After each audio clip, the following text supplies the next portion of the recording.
السلام علیکم ورحمۃ اللہ وبرکاتہ۔ میرے محترم و مکرم سامعین، ناظرین،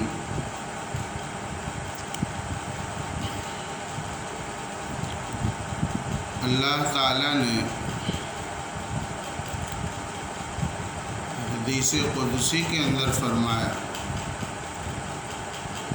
حدیث قدسی اس کو کہتے ہیں کہ جو بات تو حضور پاک صلی اللہ علیہ وسلم کی زبان سے ہم میں پہنچتی ہے مگر وہ ہوتی براہ راست اللہ کی طرف سے ہے، یعنی وحی ہوتی ہے۔ حدیث قدسی میں فرمایا کہ میرا بندہ جیسا میرے بارے میں یا مجھ سے جیسا گمان رکھتا ہے میں ویسا ہی ہوں یا میں ویسا ہی اس کو رزلٹ دیتا ہوں جیسا وہ میرے ساتھ گمان رکھتا ہے۔ اور پھر فرمایا کہ جب میرا بندہ مجھے اپنے ذہن میں سوچتا ہے تو میں بھی اپنے ذہن میں اس کو سوچتا ہوں، اور جب وہ لوگوں کے درمیان میں میرا ذکر کرتا ہے تو میں بھی فرشتوں کی محفل میں اس کا ذکر کرتا ہوں، اور جب وہ میری طرف ایک بالش چل کر آتا ہے تو میں بھی اس کی طرف 10 بالش یا 10 ہاتھ چل کے آتا ہوں، اور جب میرا بندہ میری طرف چل کر آتا ہے تو میں دوڑ کر آتا ہوں، اور جب وہ دوڑ کر آتا ہے تو میں اس کو اپنی آغوش میں لے لیتا ہوں۔ یہ ہے اللہ کی محبت اپنے بندے کے ساتھ۔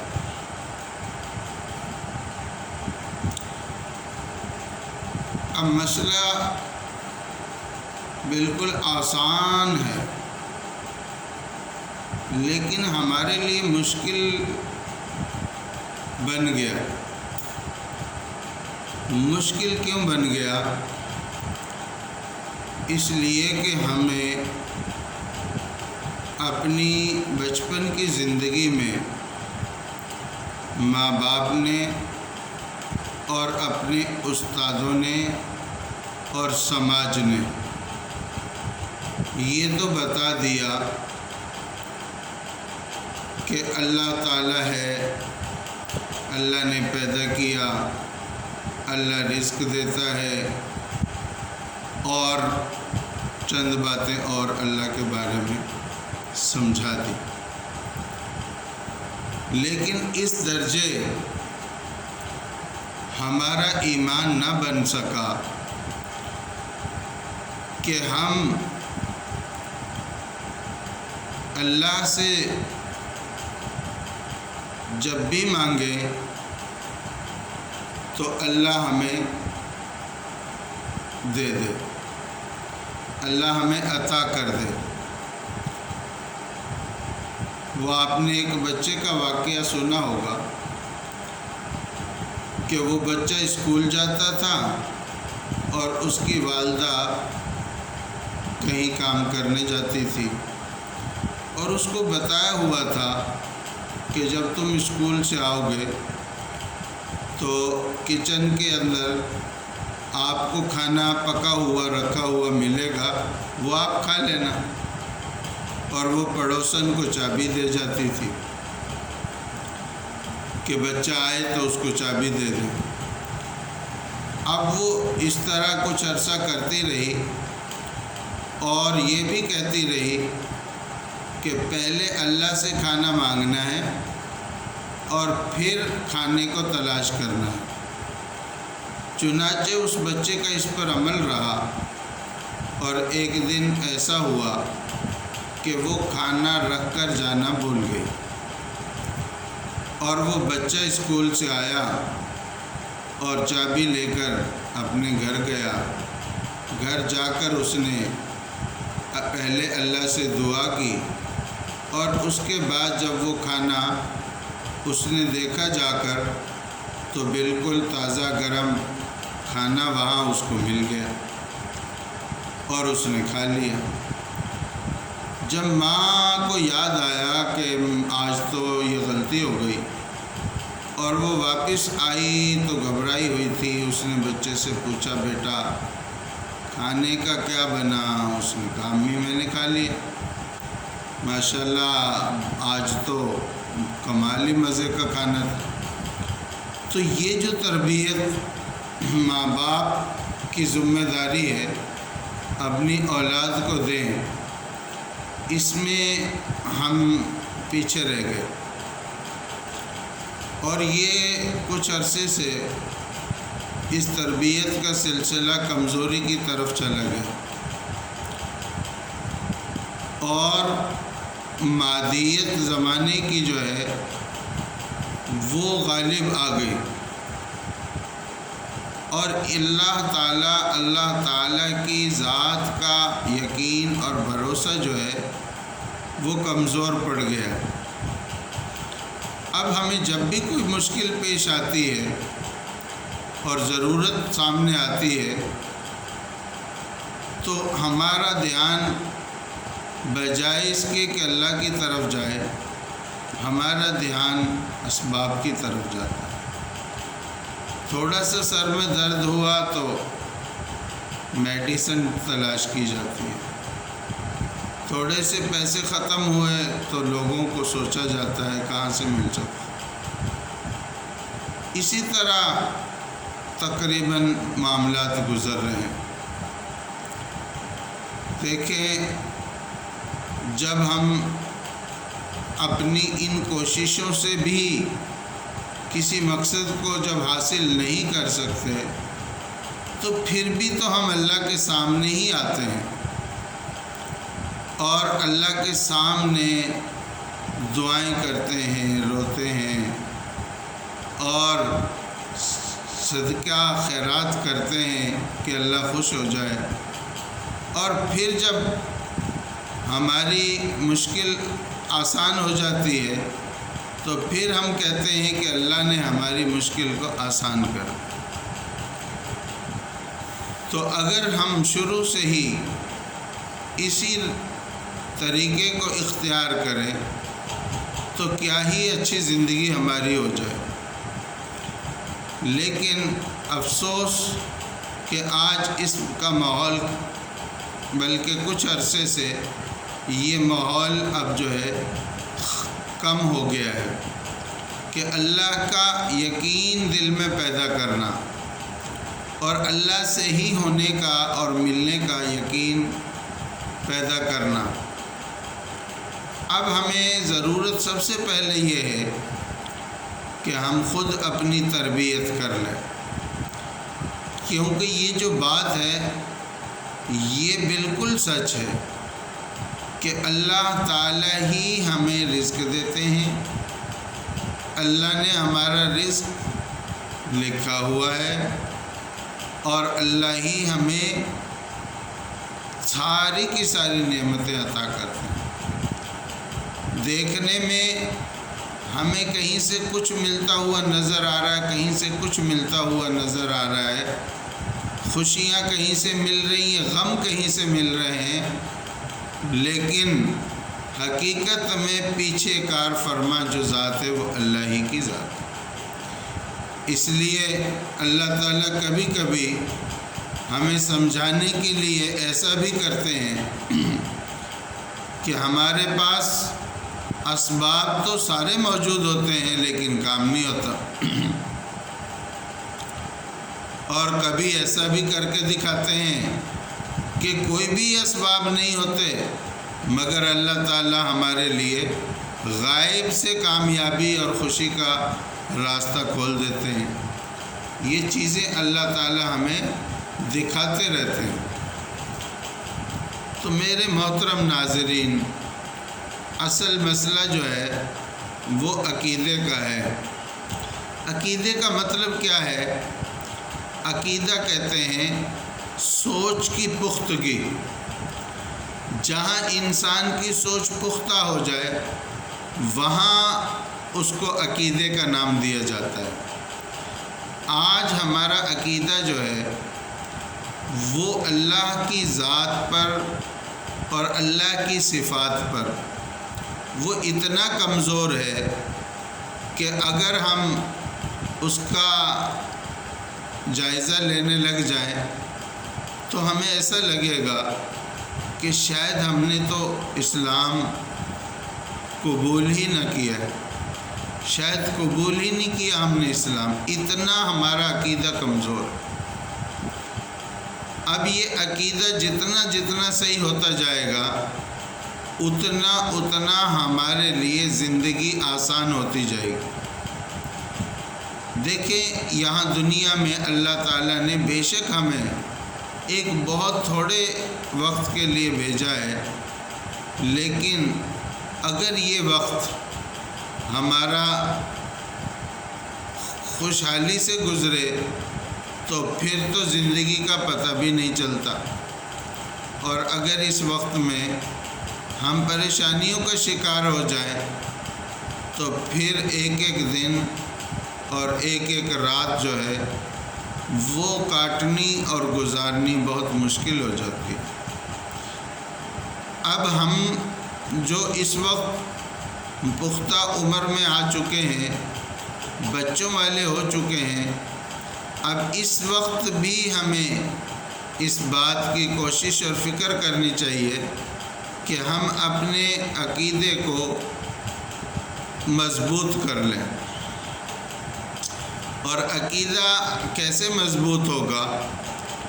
اس کا سب سے بہترین طریقہ یہ ہے کہ ایک تو اللہ تعالیٰ کے سامنے ہر اس وقت میں جب رات کا آخری حصہ ہو اور آنکھ کھل جائے دعا کر کے سوئیں کہ یا اللہ مجھے جگا دے۔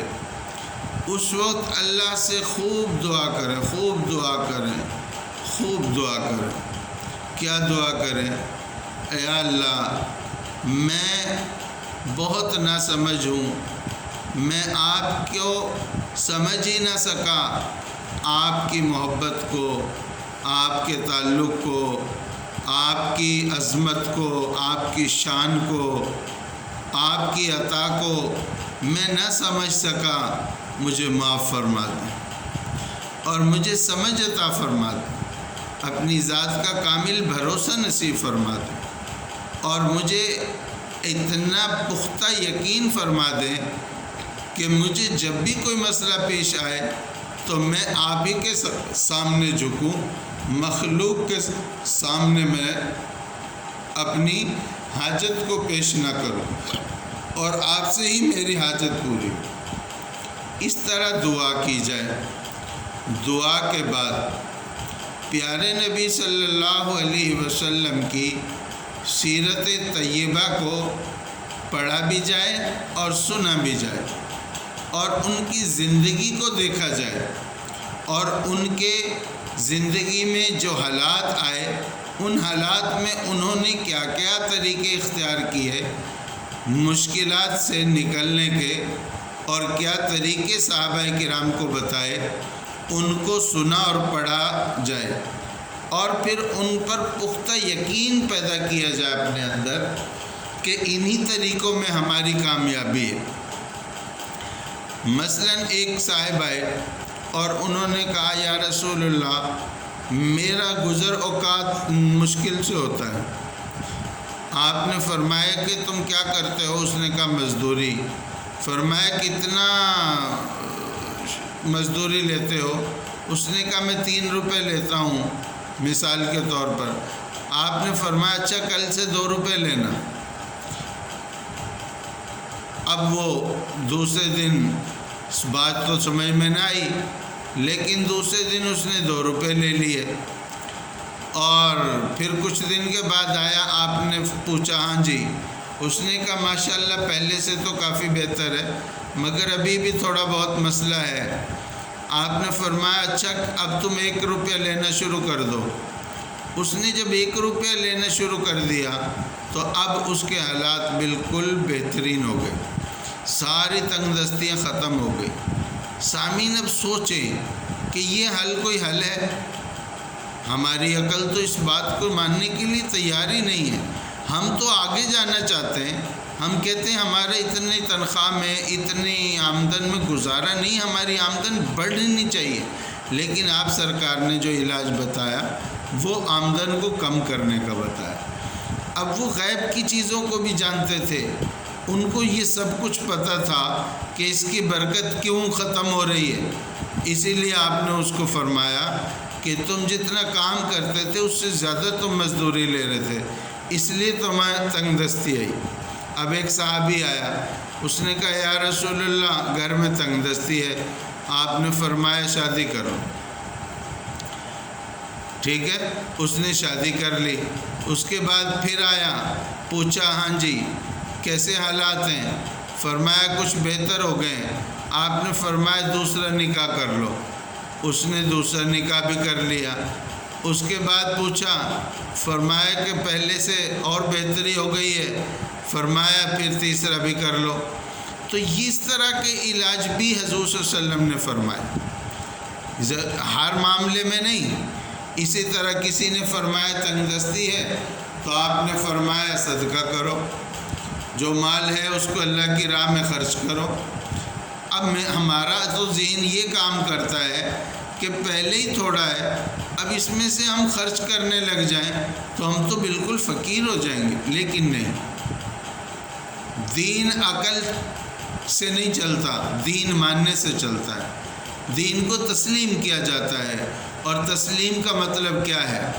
تسلیم کا مطلب یہ ہے شخصیت پر مکمل بھروسہ۔ دیکھیں حضور پاک صلی اللہ علیہ وسلم جن لوگوں کے اندر تشریف لائے وہ سب کے سب کافر تھے، اور حضور صلی اللہ علیہ وسلم نے ان کے درمیان اعلان کر دیا کہ میں نبی ہوں اور میرے اوپر وحی آتی ہے۔ اب اللہ سب کا بھی ان کو تعارف کروایا، اللہ کی صفات بتائی۔ اب آپ اندازہ لگائیں کہ ہمارے لیے تو کتنا آسان ہے یہ ساری باتیں مان لینا، اور ان لوگوں کے لیے جو اہل ایمان ہی نہ تھے، اہل کفر تھے، اہل مشرک تھے، ان کے لیے کتنا مشکل تھا ان باتوں کو ماننا۔ لیکن آپ نے دیکھا اور آپ نے سنا کہ وہ لوگ مسلمان ہو گئے، اور ایسے مسلمان ہو گئے کہ حضور پاک صلی اللہ علیہ وسلم کی ذات پر اور آپ کے حکم پر انہوں نے اپنی جانیں، اپنے مال، اپنے بچے سب کی قربانیاں پیش کر دی۔ وجہ کیا تھی؟ کیسے ممکن ہوا؟ ذات پر بھروسہ کیا۔ حضور پاک صلی اللہ علیہ وسلم کی ذات عالی ایسی اعلیٰ اور اکمل تھی کہ ان کو یہ یقین تھا کہ اگر یہ شخص زندگی میں کبھی بھی کسی سے غلط بات نہیں کرتا، کسی کو دکھ تکلیف نہیں دیتا، ہمیشہ سچ بولتا ہے، ہمیشہ ایماندار ہے، تو اس بات میں بھی یہ سچا ہے۔ انہوں نے آپ کی سچائی پر، آپ کے اخلاق پر، آپ کے کردار پر ایمان کو قبول کیا، خدا کو دیکھ کر نہیں کیا۔ اسی طرح یہ سلسلہ حضور صلی اللہ علیہ وسلم سے آج تک چلتا آ رہا ہے۔ آج بھی ہم نے شخصیت پر بھروسہ کر کے ایمان کو قبول کرنا ہے، اسلام کو قبول کرنا ہے، تسلیم کرنا ہے، اور جس چیز کو تسلیم کر لیا جاتا ہے اس کو پھر دل سے تسلیم کیا جاتا ہے۔ جب تک دل تسلیم نہیں کرے گا، جب تک ہمارا عقیدہ، ہمارا جو ہے یعنی یقین وہ مضبوط نہیں ہو سکتا۔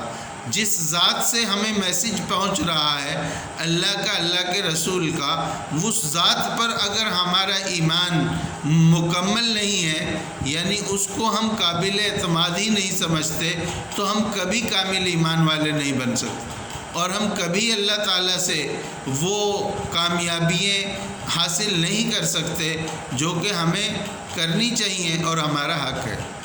اس لیے سب سے ضروری یہ ہے کہ ان لوگوں کو جو ہمیں اسلام کا میسیج دے رہے ہیں ان کو بالکل یقین کے ساتھ تسلیم کیا۔ جب میں یہ نہیں کہتا کہ میرے جیسے ہر ایک کو آپ جو ہے ولی سمجھ لیں، بلکہ اپنی پہلے تلاش کریں۔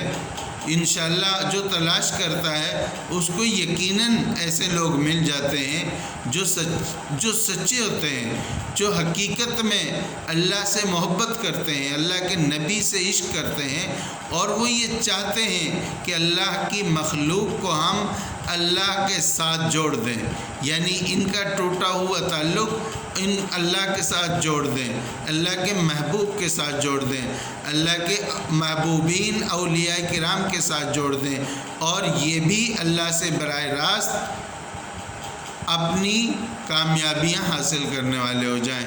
سامعین کرام، میں اپنی بات کو ادھر ہی روکنا چاہتا ہوں، ٹائم زیادہ ہو رہا ہے، ویڈیو لمبی ہو جائے گی۔